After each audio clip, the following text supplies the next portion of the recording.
amigas y amigos, muchas gracias por sintonizar esta nueva emisión de su programa de Cuando Pierdes el Juicio. Antes de comenzar propiamente con nuestros temas de hoy, voy a tomarme unos cuantos segundillos para leer alguna de las tan hermosas cartas que me hacen llegar aquí a la redacción de su programa favorito. Esta de aquí me la escribe Amparito Alegría. Amparito, qué nombre tan bonito, ¿verdad? Dice: Omar, disfruto mucho tus programas. Muchas gracias, Amparito. Y sin embargo, hay algo que me pregunto cada vez que te veo. Mi edad, seguramente. ¿En dónde dejas a los sentimientos, Omar? Siempre estás hablando de lo lógico y de lo razonable. Pero ¿y las emociones? ¿No estás siendo muy frío? ¿Demasiado cuadrado? ¿Extremadamente racional? ¿No tienes corazón? ¡Claro que tengo corazón, Amparito! Es cierto, quizás está un poco desgastado y corroído, pero sí tengo corazón, Amparito, y muy grande. ¿Por qué no nos hablas desde ahí? ¿A poco no sería lindo? Sería hermoso. Corta.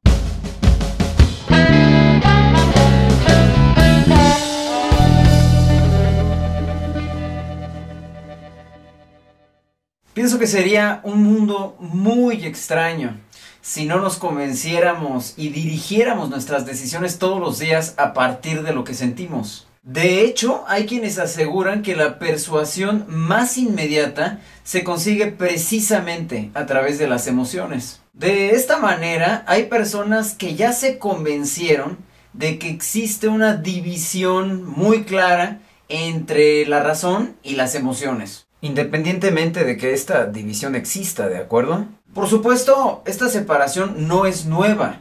Los filósofos la han adivinado desde siempre y algunos de ellos incluso han propuesto ideas muy sencillas para explicarlo. Hume, por ejemplo, indicaba que idealmente la pasión nos mueve a actuar y la razón es la que dirige el curso de nuestras acciones. ¿Qué? En otras palabras, la emoción nos motiva a actuar y es la razón la que nos ayuda a calcular qué hacer y el destino de nuestras acciones, ¿de acuerdo? Y de ahí se han derivado una tremenda cantidad de ideas, algunas sumamente interesantes y útiles y otras... Es que, mi cabeza me dice que no, pero mi corazón me dice que sí, o sea, Sí, a mí me dice mi páncreas que ese tipo está Siempre podríamos cuestionar esta supuesta separación o argumentar que se trata de un recurso netamente didáctico, por ejemplo. Sin embargo, para nuestros fines nos conformaremos diciendo que razón y emoción son procesos interconectados que tienen una fuente común, el sistema nervioso. De este modo, no es realmente posible dejar a las emociones a un lado. Aunque a veces uno quisiera, ¿verdad? ¡No se rían!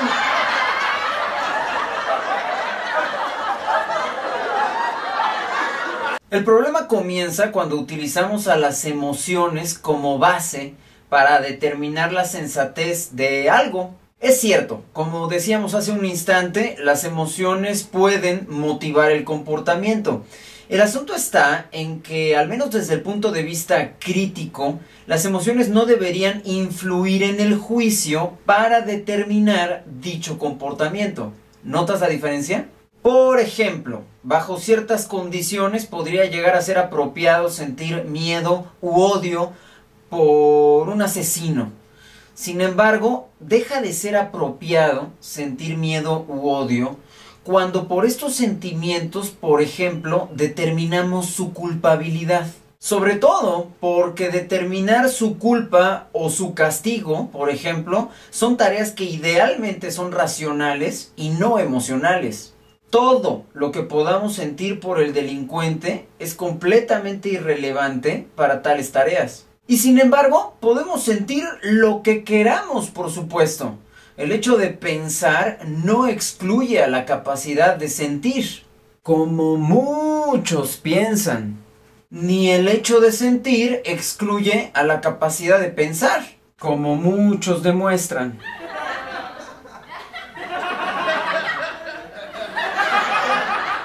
Bajo condiciones muy peculiares, quizás hasta mexicanas, podría ser posible llegar a sentir compasión por algún, digamos, candidato a la presidencia. Sin embargo, esto debería ser completamente irrelevante para tomar una decisión electoral. En un mundo ideal, por supuesto, votar por uno o por otro candidato debería ser una labor racional. Podemos sentir lo que sea por los contendientes, sin embargo, eso debería ser completamente irrelevante para tomar una decisión de esa naturaleza. Como puedes anticipar, en el mundo real tomamos decisiones todo el tiempo a partir de nuestras emociones, para bien o para mal. Y ese, justamente, es el error en el razonamiento y el verdadero reto para tu pensamiento crítico. Las estrategias lingüísticas y argumentativas para aprovechar estas propiedades de las emociones y utilizarlas para nublar el juicio de los demás también son históricas. Las formas para hacerlo son tantas quizás como el número de emociones que existen. Sin embargo, en este video te voy a mostrar algunas de ellas que me parecen especialmente interesantes. Vamos a hacer esto rápido, ¿de acuerdo? El tiempo de televisión no es barato y el tuyo tampoco. Además te quiero mostrar una gran cantidad de ejemplos en solamente unos cuantos minutos. Así que en sus marcas, ¿listos? Si sigues fumando así, se te van a carcomer tanto los pulmones que un día vas a ahogarte en medio del dolor cuando pretendas dar en vano una inhalación mientras una muerte lenta y agonizante se apodera de tu cuerpo. ¿Cigarrito? ¿Es buena idea para algunos dejar de fumar? Probablemente sí. ¿Es posible que decisiones tomadas por miedo terminen siendo buenas? Seguramente sí. ¿Es el miedo relevante para que una decisión termine siendo buena? No. ¿Es malo tomar decisiones por miedo? No necesariamente. Idealmente, y utilizando el pensamiento crítico, ¿debería haber otras razones para tomar decisiones? Por supuesto. Nadie se vuelve millonario de la noche a la mañana con un trabajo honesto. Ira, compadre, Ira, tú y yo nos partimos el lomo todos los días, Ira, y no tenemos ni la 10ª parte de lo que tiene ese infeliz. Debe ser un ladrón. ¿A poco no da coraje que es el ladrón, hijo de su...? ¿Es cierto que hay personas que se volvieron millonarios por ladrones? Probablemente sí. ¿Es posible que juicios basados en la envidia terminen siendo precisos? Seguramente sí. ¿Es la envidia relevante para la veracidad de un juicio? No. ¿Es malo hacer juicios por envidia? No necesariamente. Idealmente, y utilizando el pensamiento crítico, ¿debería haber otras razones para elaborar juicios acerca de algo o de alguien más? Por supuesto. No deberíamos hacer negocios con ellos. Son unos gringos, capitalistas, imperialistas, consumistas. ¿Es cierto que hay norteamericanos desconfiables? Probablemente sí. ¿Es posible hacer evaluaciones precisas a partir del odio? Seguramente sí. ¿Es el odio relevante para la veracidad de una evaluación? No. ¿Es malo hacer evaluaciones por odio? No necesariamente. Idealmente, y utilizando el pensamiento crítico, ¿habrá otras razones para poder elaborar evaluaciones acerca de alguien o de algo más? Por supuesto. ¿Qué? ¿A que no te atreves, güey?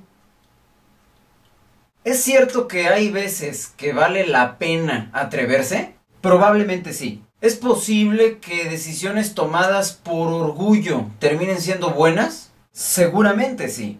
¿Es el orgullo relevante para que una decisión sea buena? No. ¿Es malo tomar decisiones por orgullo? No necesariamente. Idealmente, y utilizando el pensamiento crítico, ¿debería haber otras razones para tomar decisiones? Por supuesto. Hay algunos patrones emocionales que son un poco más complejos y por esto mismo son más perspicaces y al mismo tiempo más elusivos.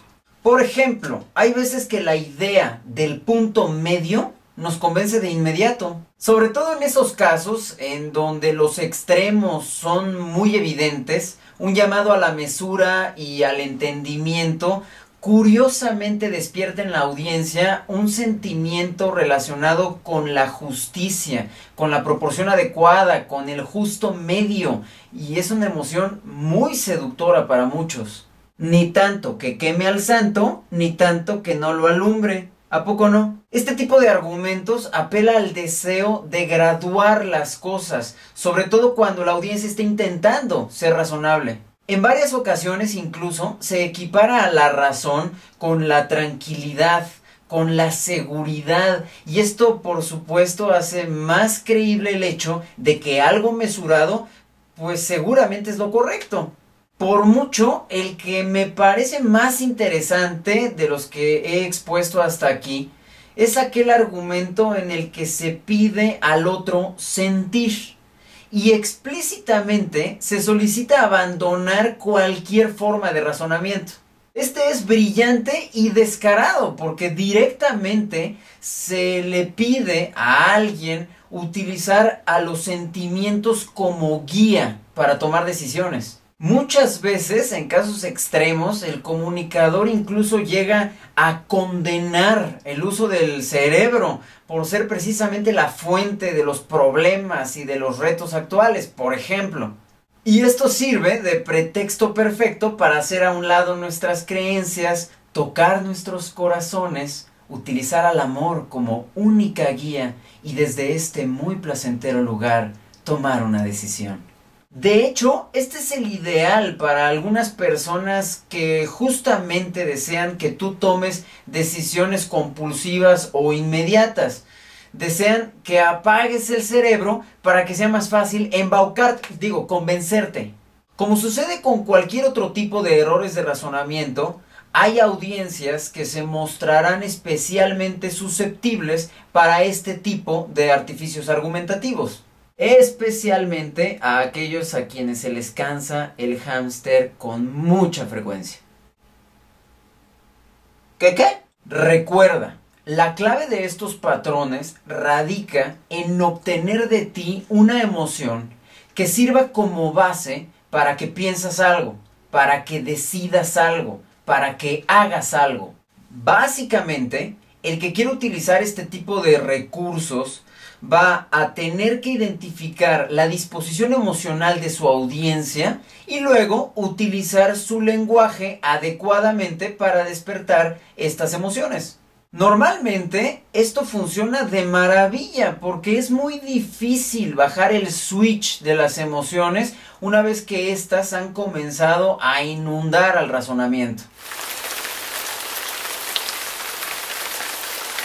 Para continuar, debo confesarte que hasta aquí todavía no he incluido los patrones emocionales que verdaderamente me parecen famosos y populares. Lo que sucede es que quise establecer algunas ideas iniciales con las estrategias que hasta este momento te he mostrado para ya después poder darle cabida a los superclásicos, por llamarlos de algún modo.